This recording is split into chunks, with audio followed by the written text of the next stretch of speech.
दावों की तस्दीक करती है जो कुछ मैंने ऐवान में रखा, जो कुछ मैंने ऐवान से बाहर रखा। पार्टी के हमारे जिम्मेदार जनरल सेक्रेटरी जनाब आफ्ताब अहमद साहब हैं, उसने काफी रिसर्च किया और आज वो शख्स सीमांचल के लोगों आज अपनी जिंदगी के पीराना शादी को लगा दिया कि सीमांचल के लोगों का जो दुख दर्द है वो बगैर सियासी संघर्ष के हल नहीं किया जा सकता। आदिल यहाँ पर खड़े हैं, पिछले दिनों में असेंबली का इलेक्शन छोड़ा और अब की बार पार्टी की तरफ से उनको हिदायत आई कि वो कटिहार के उम्मीदवार बनाए गए थे। कहा कि नहीं, कटिहार का उम्मीदवार न बनकर अख्तर ईमान को जिताओ। सीमांचल की लड़ाई की बुनियाद की संगन से शुरू हुई है, उस बुनियाद को मजबूत और मुस्तहकम करो। क्या आई है रिपोर्ट चीख कर कह रही है कि एमआईएम और अख्तर ईमान जो दावा पेश करता था कि दिल्ली और पटना की बेईमान सरकारों ने हमसे टैक्स लिया है और सारी तरक्की अपने अतराफ में किया है और हमको महरूम किया है, हमसे वोट लिया है और इसने सरकार बनाई है, वो सारे दावों की तस्दीक आज जाति आधारित गणना की रिपोर्ट कह रही है, जो मैंने पर्चे की शक्ल में आप लोगों को तकसीम किया है। यह वक्त लंबी गुफ्तगू का नहीं है, बल्कि जंग का आगाज है। और सिपाही जब मैदान जंग में जाता है तो कमांडर उससे कुछ नसीहत करता है, उससे कुछ गुजारिश करता है। मैं वही बात कहने के लिए इस वक्त खड़ा हूं। यो तो मेरे भाइयों, इस वक्त दर्जनों लोग उम्मीदवार होंगे। तकरीबन 6 लोगों ने अब तक नॉमिनेशन किया है, 12 से ज्यादा लोगों ने अभी वहां पर नाजिर रसीद कटवाया है। उम्मीद की जा सकती है कि 10-11 कैंडिडेट हो सकते हैं, लेकिन मैं आपको बता दूं कि लड़ाई छनकर हर बार की तरह 3 लोगों के दरमियान में होगी। ये लड़ाई होगी कांग्रेस पार्टी के उस नाकारा नुमाइंदे के खिलाफ जिन्होंने बड़ी सादगी के साथ इस इलाके का वोट लिया और यहां की जनता को महरूम किया। कांग्रेस पार्टी, जिसको कुछ नादान आज भी खानदानी पार्टी कहते हैं, हर चंद के अल्हम्दुलिल्लाह बूढ़ों और बुजुर्गों की एक बड़ी जमात अब होश में आ गई है। उन्होंने अपने पुराने दस्तावेज देखे कागजात के, कहीं भी उनके बाप दादा के नाम में गांधी और नेहरू या कांग्रेस लिखा हुआ नहीं है, कहीं यूसुफ लिखा हुआ, कहीं इब्राहिम लिखा हुआ है। अल्हम्दुलिल्लाह उन्होंने भी अपने जवान बेटे के मशवरे पर अमल करना शुरू कर दिया है। मैं मुबारकबाद देता हूं प्रदेश में रहने वाले उन नौजवानों को जिन्हें कभी चिढ़ाते हुए अमीर लोग चकरिया कहते थे। मैं उन्हें खुदाई फौज कहता हूं। ये फरिश्ता सिफत ये नौजवान जो घरों को छोड़कर आज दिल्ली और पंजाब और हरियाणा गए, आज उन्हीं की बदौलत उनकी बहनों के हाथों में मेहंदियां लग रही हैं। बाप का कफन और माँ की दवाई के पैसे उसी के बरोने मिन्नत है। आज वो वहां से सिर्फ पैसा नहीं भेजता है, बल्कि ये हिदायत भी भेजता है। अभी मुझे दिल्ली जाने का इत्तेफाक हुआ, हैदराबाद गया तो वहां भी अपने मजदूर साथियों से मिला। अभी पिछले दिनों में बम्बई, महाराष्ट्र के मुख्तलिफ शहरों में और फिर गुजरात और गुजरात के मुख्तलिफ शहरों में, अहमदाबाद में, सूरत में जाने का मौका मिला। नौजवानों में जोश और जज्बा देखा। उन्होंने कहा, जनाब वाला आप लोग यहाँ पर क्यों आए हैं कहने के लिए कि हम आपको वोट देंगे? हम आपको वोट ही नहीं देंगे, हम आपको नोट भी देंगे, आप लोग जाइए मैदान में काम कीजिए। हम लोगों ने अपने बाप को कह दिया, अपनी माओ को कह दिया, अपने भाइयों को कह दिया, अपनी बहनों को कह दिया है कि तुम्हारा भाई कुर्बानी देकर अगर आज शहर में 2 पैसा कमाता है तो यकीन है कि मुझे कोई खौफ अगर हो तो मुझे सहारे के तौर पर एक शख्स नजर आता है जिसका नाम बैरिस्टर असदुद्दीन अवैसी है। इसलिए अपना एक वोट अगर किसी को देना तो बैरिस्टर असदुद्दीन अवैसी को देना। बूढ़ों ने गवाही भी दी कि हाँ, मैं तो पहले नहीं सोच रहा था, मेरा बेटा दिल्ली से कहा है, बॉम्बे से कहा है, महाराष्ट्र से कहा है कि अब्बा एमआईएम के सिवा किसी को वोट देकर अपने वोट को जाहिर न करना। आज एक इनकलाब आया है साहब। कौन लोग आए हैं आपके मैदान में? कांग्रेस की पार्टी है, मजबूरी की पार्टी रही है मुसलमानों की। मुसलमानों की तारीख को याद करो। दस्तूर हिंद के नफाज के बाद SC/ST में मुसलमान भी शामिल थे, लेकिन दस्तूर का नफाज होता है 26 जनवरी को और 10 अगस्त को एक सर्कुलर जारी करती है कांग्रेस और कह देती है कि मुसलमान का धोबी पिछड़ा होगा और गैर मुसलमान जो धोबी होगा शेड्यूल कास्ट होगा। मुसलमानों की महरूमी का आगाज वहीं से शुरू किया इन बेईमानों ने।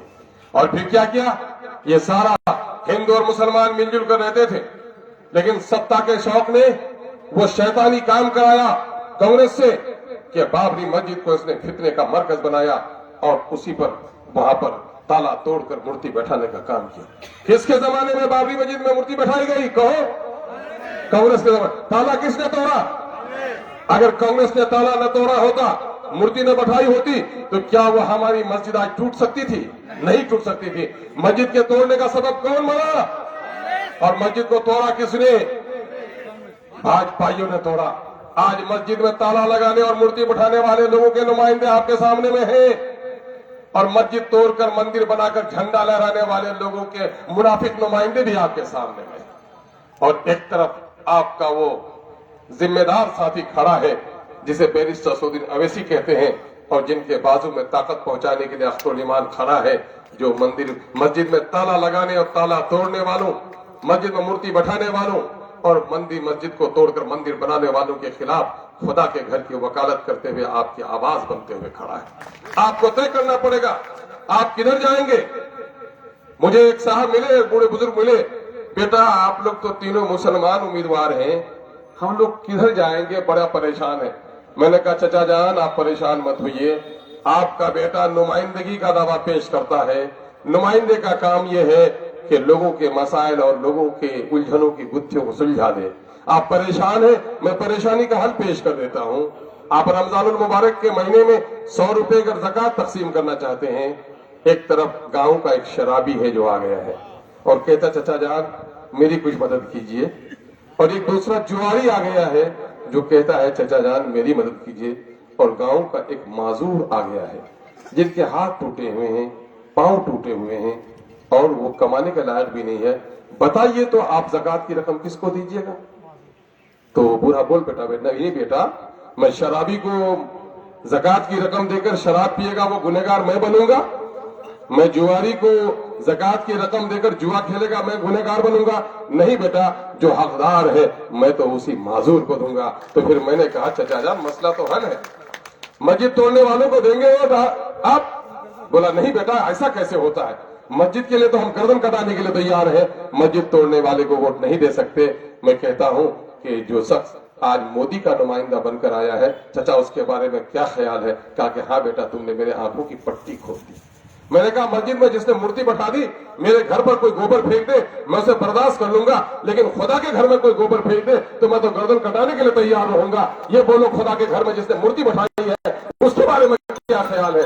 कहा हाँ बेटा मजबूरी थी, कल तक गांव में एक ही क्वैक डॉक्टर था, मेरी दादी उसी के दवा से मर गई थी, लेकिन क्या करोगे कोई दूसरा डॉक्टर न था, तो माँ बीमार पड़ी थी तो मैंने उसी से दवा लिया था।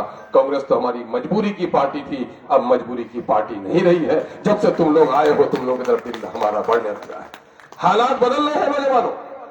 इस वक्त मैं आपको बता दूं बड़ी जिम्मेदारी के साथ कि अख्तरुल ईमान सबको पसंद है, लेकिन आपकी पार्टी खड़ी करे ये बात किसी को पसंद नहीं है। कांग्रेस के लोगों ने टिकट ऑफर किया, जदयू ने खुशामद करके टिकट दिया, वजारत की पेशकश की, लेकिन जानो एक अख्तरुल ईमान है आपका भाई। 2014 आपको याद होगा राजद से मैं एमएलए था और उस वक्त नीतीश कुमार बीजेपी के साथ मिलकर पे दर पे गलत फैसले ले रहा था। उस वक्त चंद लोग राजद के एमएलए ने मशवरा किया कि नीतीश कुमार को इस गलत फैसले से रोकना चाहिए, मुस्लिम अक़लियत और दलितों को नुकसान हो रहा है, बीजेपी से उनको अलग करना चाहिए। हम लोगों ने उसे बीजेपी से अलग किया, चंद लोग भाग गए फिर से राजद में, लेकिन मैंने अखलाकी तौर पर यह समझा कि नहीं, जब आदमी वचन दे तो पहाड़ टले, लेकिन जमा मर्दों की जबान नहीं टलनी चाहिए। मैं नहीं टलकर वापस जाऊंगा और मैंने उसका साथ दिया। उन्होंने कहा आप लोग 4 रह गए हैं, राम लखन रमन, जावेद अख्तर अंसारी, ये जो सम्राट चौधरी आज भाजपा में चले गए हैं, अख्तरुल ईमान। याद करो नौजवानों, ये तीनों लोग एमएलसी बनाए गए, वजीर बनाए गए। अख्तरुल ईमान भी अगर चाहता 2014 में जब नीतीश कुमार ने मुझे टिकट दिया जदयू का भाजपा से अलग होने के बाद और भाजपा की तरफ जब कदम बढ़ाने लगा, तो अख्तरुल ईमान को 1 2 3 कहते हुए जदयू को जरा भी देर नहीं लगी। और आज एक मुनाफिक आया है आपके दरमियान में।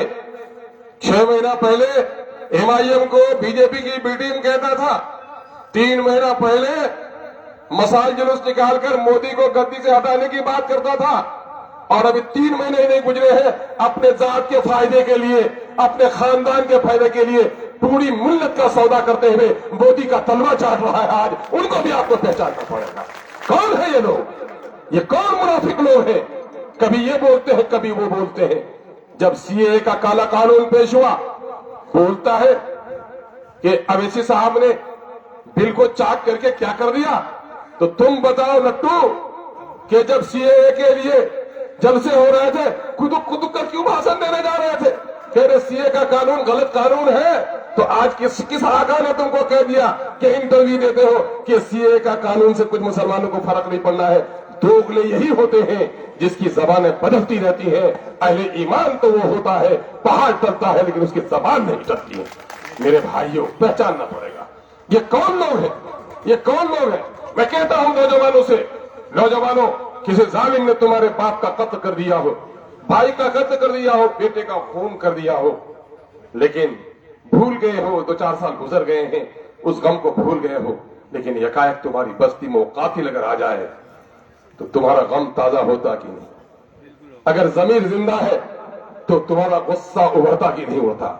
अगर तुम्हारे अंदर में जमीर है, वाकईतन जिसका खून हुआ था उसे खूनी रिश्ता है, ईमानी गैरत है, इंसानी जमीर जिंदा है, तो कातिल को देखकर कोई चुप नहीं बैठेगा, बल्कि कातिल को अपनी बस्ती से बेआबरू होकर निकालने की कोशिश करेगा। मुझे बताओ, बिल्किस हमारी और तुम्हारी बहन है कि नहीं है? क्या बिल्किस की आबरू उनके बेटों के सामने में, उनके बच्चों के सामने में लूटी कि नहीं?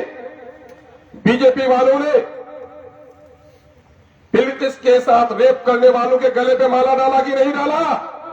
तो आज बिल्किस की सरपरस्ती करने वाला तुम्हारी बस्ती में फिर रहा है, क्या उसको गरेबान पकड़कर उसको बस्ती से नहीं निकालोगे? अगर ईमान जिंदा है, याद करो जरा गुजरात को। गुजरात चल रहा है, मां के सामने में बेटी की आबरू लुट रही है, दूध पीते बच्चों को मां के आगोश से छीन छीन कर आगों में डाला जा रहा है। न जाने कितने जवान हैं जिनके सीने पे गोलियां चलाई जा रही है, और आज उस गुजरात के कातिल की हमदर्दी लिए हुए वो आदमी हमारी बस्ती में आया है। क्या गुजरात में जिससे हमारी मां बहनों की आबरू लूटा वो मुसलमानों का दुश्मन था कि नहीं? क्या मुसलमानों के दुश्मन को साथ दोगे? आवाज से बोलो, दम है, गैरत है तो बोलो। क्या जिन लोगों ने गुजरात में मुसलमानों का कत्ल किया उसका साथ दोगे? क्या बाबरी मस्जिद तोड़ने वालों का साथ दोगे? क्या बिल्किस का रेप करने वालों का साथ दोगे? क्या सीए का कानून बनाने वालों का साथ दोगे? क्या जिन्होंने 370 को खत्म किया उसका साथ दोगे? क्या जिन्होंने बाबरी मस्जिद को तोड़वाने का काम किया है उसी को दुनिया याद रखती है? मेरे भाइयों, आज वक्त हालात ऐसे हैं कि सीमांचल को सब कोई तबाह और बर्बाद करना चाहता है। बोलता है विकास के नाम पर वोट मांगने आए हैं, तो विकास के नाम पर वोट मांगने आए हो तो फिर कोचा धामन के लोगों के लिए तुम्हारा विकास नहीं देखा कि 86,000 के मुकाबले में 36,000 में तुम्हारा कद तराश कर नीचे कर दिया? अगर विकास के नाम पर वोट मांग रहे हो तो फिर दूसरे कातिलों के साथ जाकर क्यों बैठे हो? फिर मुसलमान जिस बीजेपी से दूरी अख्तियार किए हुए हैं उसका झंडा लेकर क्यों बैठे हो? विकास किनको कहते हैं? विकास अख्तरुल ईमान जब एमएलए रहा, यह पैगाम दे रहा हूं, ये कुछ झूठे और मक्कार लोग जाकर कह रहे हैं हमने तो ये कर दिया, हमने वो कर दिया। सरकार की पॉलिसी बनी engineering college, district wise engineering college बन रही है, इसमें तुम्हारा क्या दखल था? जब एमआईएम ने ललकार कर कहा कि देखो मुसलमानों की आबादी 12% है, तेलंगाना में 1 करोड़ भी नहीं है, वहां मुसलमानों के 1 लाख बच्चे टेमरिस के स्कूल में पढ़ रहे हैं, तेलंगाना माइनॉरिटी रेसिडेंशियल स्कूल में। यह पेश किया, यहाँ के लोगों को भिजवाया गया, और आज उसकी बुनियाद पर एक स्कूल खुला भी, बच्चे दाने वाले, लुटेरों के साथ लूटने वाले, तो समाज की क़यादत करना चाहता है। जनता होशियार हो गई है, दूर का ढोल सुहाना होता है। हमारे कुछ लोग हैं, हम खबर देना चाहते हैं, मेरे भाइयों तहकीक करो। अक्सर मैंने कहा है, एक बेटी का रिश्ता करते हो, एक बेटे का रिश्ता करते हो तो तहकीक करते हो, बहू गलत आए तो घर टूट जाएगा, अगर दामाद गलत हो तो बेटी की जिंदगी परेशान हो जाएगी। क्या पता नहीं एक नेता आवारा हो तो पूरी कौम की तकदीर बर्बाद हो जाएगी। आज नौजवानों को आवारा कौन बना रहा है? जरा आंखें फेर कर देखो, चोर उचक्कर का सरदार कौन बना हुआ है? लूटो और बांटो कौन कर रहा है? अख्तरुल ईमान नजरियात की सियासत करता है, किसी का तलवार नहीं चाटता, फिरका परस्तों का झंडा लेकर कभी फिरने का काम नहीं करता है। फिरका परस्ती की तरफ कदम बढ़े थे नीतीश कुमार के, उस वक्त अख्तरुल ईमान ने 2014 में 1, 2, 3 तलाक मुगल्लजा दे दिया था। कभी उससे दोबारा निकाह की भी उम्मीद नहीं रखता है मेरे भाइयों। और आज ये लोग दिग्भ्रमित कर रहे हैं लोगों को। मेरे भाइयों, आपको होशियार होना पड़ेगा। आज देखिए बैरिस्टर असदुद्दीन ओवैसी साहब आए, उनके कदम पड़े और तरक्की शुरू हुई। बोलता है मेडिकल कॉलेज कहा, बोलता है इंजीनियरिंग कॉलेज कहा। तू बता कि बिहार का टैक्स तेरे ने लिया, तेरे आका ने लिया, किशनगंज को क्या दिया? अलीगढ़ की जमीन के लिए लड़ाई लड़नी पड़ी और यहां के आवाम को सलाम कि लाखों लोगों ने प्रदर्शन किया। तब 3 साल के बाद नानी मर रही थी नीतीश कुमार की, जमीन देने पर मजबूर हुआ। 3 साल पहले अगर दे दिया होता शायद अलीगढ़ का मामला कुछ आगे बढ़ गया होता। लेकिन उसके बाद कांग्रेस के लोगों को भी जवाबदेह होना पड़ेगा कि 2012 और 13 में, चूंकि 2011 के 30 दिसंबर को अलीगढ़ की जमीन का एग्रीमेंट हुआ था, 12 और 13 तक, 14 के अप्रैल तक इनकी हुकूमत रही। अलीगढ़ को एक पैसा देने का काम नहीं किया। और जब अलीगढ़ की तहरीक उठी और लोगों ने नारा दिया, ए नीतीश कुमार कान खोल कर सुन लो कि अलीगढ़ के लेने दोगे जमीन तो सीमांचल में पांव रखने की नहीं देंगे तुमको जमीन। ये नारा जब बुलंद हुआ तो उस वक्त तक नीतीश कुमार इस इलाके में आने की हिम्मत नहीं किया जब तक यहाँ के लिए दूसरा काम नहीं किया। एपीजे अब्दुल कलाम जो एग्रीकल्चर यूनिवर्सिटी देख रहे हो, उसी इनकलाब का नजरिया है कि नीतीश कुमार ने कहा माफ करो, अलीगढ़ की जमीन देने में देर हुई है, चलो एक कॉलेज दे देता हूं, मुझे पांव रखने की जगह दो। यह है आपके इनकलाब का नतीजा। और कोई कहता है ये मेरी कोशिश है।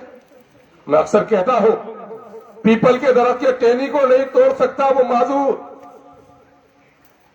उसका कद ऊंचा नहीं है कि पीपल की टहनी को पकड़ सके। लेकिन आंधी में जब वो दरख्त गिर जाता है तो गांव का वो पागल उसके ऊपर बैठ जाता है सवेरे कि इसको हम ही ने उखाड़ा है। यही काम कुछ नाते कद का नेता लोग करता है। ये काम किसने किया? पूछो जाकर कोचामामन के लोगों से। पिपला एक जगह है जहां 7 जगह से सड़कें बनती है, बताओ उसमें तुम्हारा क्या रोल है? बरियान के लोगों से पूछो, जाके बैचाकुट्टी के लोगों से पूछो नदी पे किसने पुल बनवाया है। टेंगरवाड़ी के लोगों से पूछो कि 2 वार्ड के लिए 4 करोड़ का पुल किसने बनाने का काम किया है। पूछो बगलवाड़ी के लोगों से कि 3 साल तक पुल लखवापारा में टूटा पड़ा था, पुल न बना था, 3 महीने के अंदर में आरसीसी पुल बनवाने का काम किसने किया है। पूछ लो बिरपुर के लोगों से, जरा अपने बस्ती के लोगों से भी पूछ लो कि तुम्हारी बस्ती में 3 पुल, मिल्लत नगर में पुल बनाने का काम किसने किया? तुम्हारी बस्ती में पुल किसने बनाया? कब्रिस्तान जाने के लिए गया एक दिन, कब्रिस्तान जा रहे थे लोग तो वहां पर भी पुल बनवा दिया उसी पंचायत में। जो काम हमने किया है, कोई मुनाफिक चुप रहे तो चुप रहे, लेकिन ईंट कंकर और पत्थर चीख चीख कर बोल रहा है कि अख्तरुल ईमान ने जो कोचाधामन में काम किया है, कोई मुनाफिक तो भुला सकता है, कोई सच्चा इंसान उसे भुला नहीं सकता है। आज ब्राह्मणों की बस्ती है वहां असुरा में। मैंने मुख्यमंत्री जी को जाके कहा, मुख्यमंत्री जी नदी ने अगर अपना रुख बदल दिया तो 50,000 की आबादी हमारी मुतासिर हो जाए। आज कह देता हूं कि आजादी के 77 साल हो गए। तैयबपुर में सन 1911 में जो पुल बना था रेलवे का, नैरो गेज का, उसी को कन्वर्ट किया रोड पुल में। आज तक पुल नहीं बना, लोग मंत्री बने वहां के। ये जो पुल बना है मस्तान चौक का, ये पब्लिक ब्रिज नहीं है, एडमिनिस्ट्रेटिव ब्रिज है। डीएम को जाना है टेराघाट बहादुरगंज, किधर से जाता? बीडीओ दारोगा को आना है किधर से आता? जनता के लिए आज तक कोई पुल नहीं बना। लेकिन अपने भाई को मुबारकबाद दो कि आपने इनको इजाजत दी कि जाओ, तुमने अपने घर में चिराग जलाया है, अपने पड़ोस में जहाँ पे जाके चिराग जलाओ। मैं सलाम करता हूं अमर पैसा के लोगों को कि उस वक्त जब मैं बेरारवी का मेरे सामने में कोई मंजिल नहीं थी, उन भाइयों ने मेरा बाजू पकड़ा और अपने यहाँ ले जाकर मुझे खड़ा किया। 1,88,000 वोट में 94,000 वोट देकर मेरी तारीखी फतेह से हमको हमकनार किया। और आज तो कभी सोचा नहीं था लोगों सपने में, आज महानंदा नदी में यही कान की बरारों के नजदीक अभयपुर को जोड़ने वाली 1 किलोमीटर 113 मीटर 2 करोड़ 7 लाख की लागत से पुल बना है। विकास पुरुष कहने वाले तुमको नहीं सुझा के हम बना दे? मुख्यमंत्री के आगे पीछे, घर के आगे पीछे लुकुर लुकुर करके फोटो भेजते हो, नहीं करा सकते थे मुख्यमंत्री से काम? ये काम तो करा नहीं सकते हो। सोशल मीडिया में कुछ लोगों को हमनवा बनाकर दलाली करके लोगों को दिग्भ्रमित करते हो। ये दिग्भ्रमण का काम नहीं चलेगा। मैं पूछता हूं बिहार की सरकार से, केंद्र की सरकार को प्रपोजल भेजने के लिए कहा कि यहाँ 200 एकड़ जमीन लगभग पाटकोई के पास है, एम्स के लिए प्रपोजल भेज दीजिए।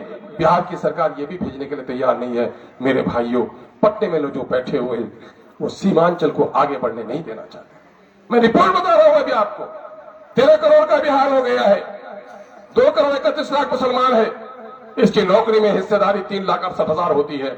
सिर्फ 1,73,000 नौकरी देकर 1,95,000 नौकरी से हमें महरूम रखा गया। सुरजापुरी की आबादी 24.5 लाख होती है, नौकरी में हिस्सेदारी उनकी 39,000 होती है। 15,000 नौकरी देकर 24,000 की नौकरी से उन्हें महरूम रखा गया। शेर आबादी भाइयों की जो नौकरी है 13 लाख की आबादी में 21,000 होती है, लेकिन सिर्फ उन्हें 5,500 नौकरी दी गई। कुलैया भाइयों की नौकरी होती है 12 लाख की 19,000, सिर्फ उनको 6,000 की नौकरी दी गई है। वहीं जिन लोगों ने सरकार से अपने आप को करीब किया, तो आज हमारे भूमिहार भाई की आबादी 37 लाख है, नौकरी में हिस्सेदारी 58,000 है, लेकिन 1,87,000 नौकरी उनको मिलती है। नीतीश कुमार ने कोयरी कुर्मियों की 58,000 की जगह पर 1,17,000 नौकरी दिलाने का काम किया है। सीमांचल के मेरे भाइयों, मैं इन्हीं खतूत पर लड़ता हूं।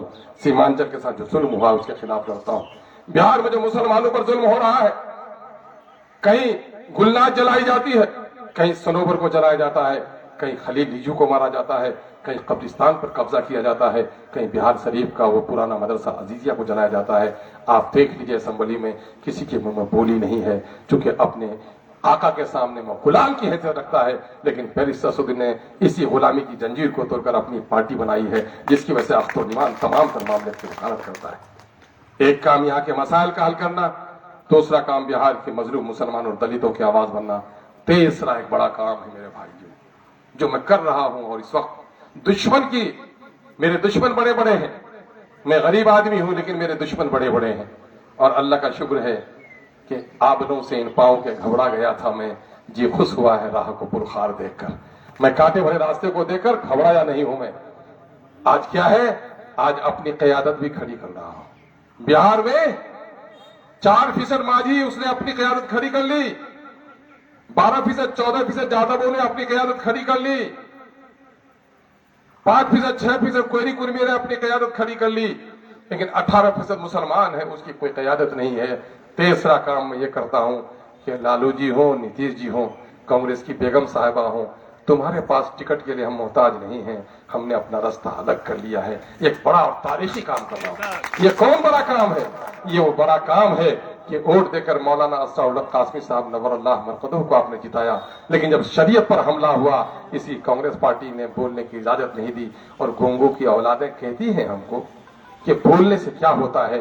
बैरिस्टर असदुद्दीन अवैसी ने अगर सीए के बिल को चाक नहीं किया होता तो शाहीन बाग जैसा नजारा पूरे मुल्क में तुमको देखना मुयस्सर नहीं होता। इसलिए मेरे भाइयों, आइए अपनी क़यादत खड़ी कर रहा हूं।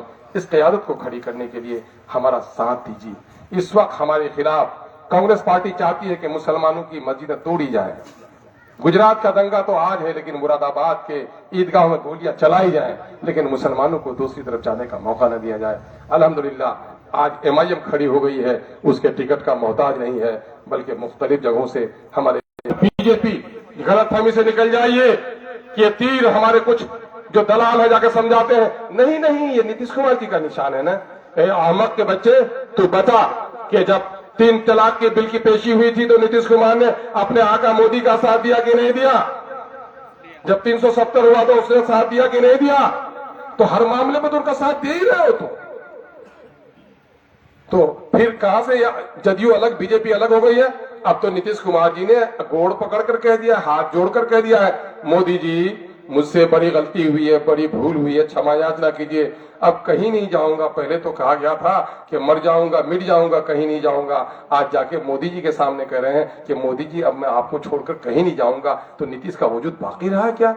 ये तीर है, ये धोखे अदावत की तीर है, ये हिंदू और मुसलमानों को के दरमियान में तफरीक पैदा करने वाली तीर है। इसलिए हमारे नौजवान लोग नारा लगाते हैं कि फूल नफरत का चमन में अपने खिलने न देंगे, तीर अदावत की अपनी बस्ती में चलने न देंगे। किशनगंज पार्लियामानी हल्के के जर्रे जर्रे ने खाई है यह कसम, किसी मीर जाफर को और किसी दलाल को अब नेता बनने नहीं देंगे। इसलिए आप लोगों को खड़ा होना पड़ेगा, खड़ा होना पड़ेगा, अपनी लड़ाई लड़नी पड़ेगी। याद रखिए,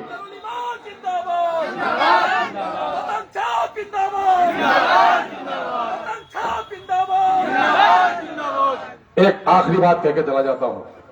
किसी अमीर के बस्ती में पीछे गरीबों का घर था और एक ही रास्ता अमीर के दरवाजे से होकर था। वो अमीर शख्स हर गुजरने वाले को गालियां भी देता था, जूते भी मारता था और कहता जूता मेरा सिला के ला, तो लोग सिला के ला भी देता था, गालियां भी देता था, सब्जी भी खरीद कर ला के दे देता उसको। क्यों? लोगों को मजबूरी थी। एक ही रास्ता है दौलतमंद के घर के आगे से, दादी मरेगी तो लाश इधर ही से निकालनी है, अगर नाराज हुआ तो रास्ता बंद हो जाएगा, बेटी की बारात इधर ही से आने हैं, बड़े साहब नाराज हो जाएंगे तो रास्ता बंद हो जाएगा। सारा जुल्म सहता था। उस गांव का एक बेटा जरा पागल सा था, उसने कहा ये जुल्म बर्दाश्त न होगा, दिल्ली पंजाब जाता है, 2-4-5 साल कमाता है। कांग्रेसियों समेट के रखो अपने दरवाजे को, तुम्हारे दरवाजे को हम अपने पांव से अब आरास्ता करने वाले नहीं है।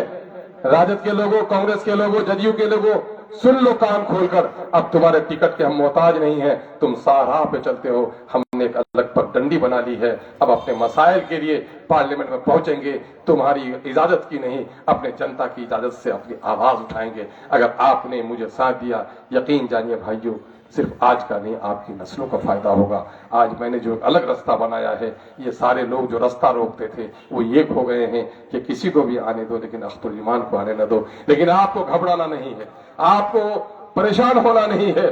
खुदा जिसे रखे कौन दुश्मन से चिखे। और आपको ये भी कुरान नज़ूल कुरान का महीना है, कुरान में अल्लाह तबारक व तआला ने बड़े तफसील से हजरत मूसा अलैहिस्सलाम का वाक़या पेश किया है। फिरौन से कहा गया था कि फिरौन इन तारीखों में जो बेटा पैदा होगा, लड़का पैदा होगा, तुम्हारे तख्त व ताज का वो दुश्मन होगा।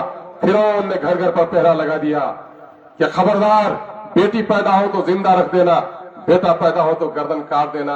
लेकिन अल्लाह को मंजूर था तो फिरौन मूसा की पैदाइश और परवरिश को नहीं रोक सका। अगर आपकी दुआएं शामिल हाल नहीं और ऊपर वाले की मर्जी रही तो मुझको लटकाने की फिक्र करने वाले खुद लटक जाएंगे, मुझको लटका न पाएंगे, मुझको हराने वाले खुद हार जाएंगे, मुझे हरा न पाएंगे। अगर आपने साथ दिया तो जीत से हमें कोई नहीं रोक सकता। आइए इसी दुआ के साथ, एक इनकलाबी नारे के साथ हम अपने जलसे का खात्मा करना चाहते हैं।